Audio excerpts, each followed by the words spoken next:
right now, Greenland is in a contested island. U.S. President Donald Trump has vowed that Washington needs to own it.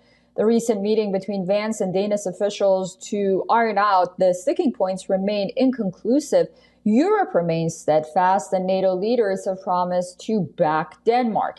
Now Europe is sending troops to Greenland, not to defend, but surely to send a message. Europe has launched a rapid two-day military deployment to Greenland.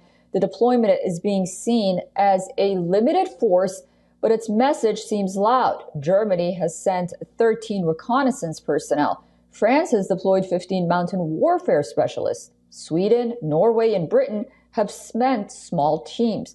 The mission is to amp up the Arctic defense.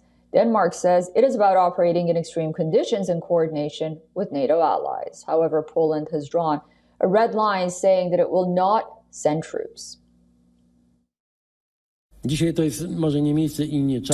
isn't really the time or place for a detailed analysis of the geopolitical and military consequences of a potential armed intervention by the United States in Greenland. It would be a disaster in a political sense and from our point of view. I mean, a conflict or an attempt to take over the territory of a country that is a NATO member by another NATO member state, and what's more, it's the United States. Well, that would be the end of the world as we know it, which has guaranteed our security for decades. UK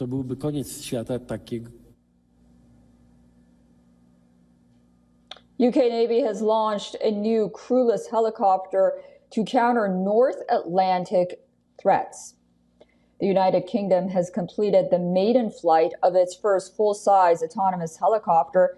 The Proteus helicopter took off from Cornwall. The 6-minute flight marks a major step in UK defense technology.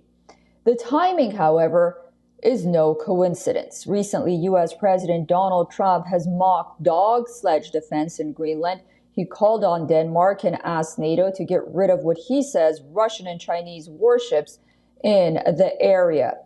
The White House maintains troops or no troops, Greenland is vital for America's national security.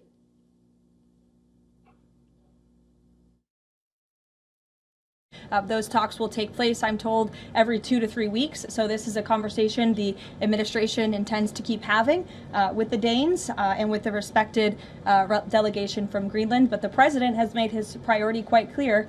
He wants the United States to acquire Greenland. He thinks it's in our best national security to do that.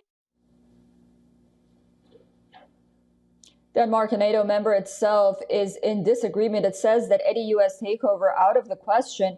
Greenland's Foreign Minister, Vivian Motzfeldt, was visibly emotional during a live interview. She cites intense pressure and threats following recent U.S. comments. She said talks at the White House ended in fundamental disagreement, with both governments stressing Greenland is not for sale. A bipartisan U.S. congressional delegation is headed to Copenhagen, this in an attempt to iron out the sticking points between Washington and Denmark. The U.S. politicians are expected to meet with their Danish and Greenlandic counterparts at the Danish parliament. France has struck a firm tone. It says Europe has strategic responsibility to defend Greenland and that NATO allies can protect their territory from any threat.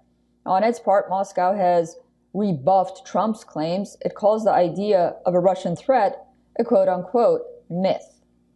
For all the latest news, download the WION app and subscribe to our YouTube channel.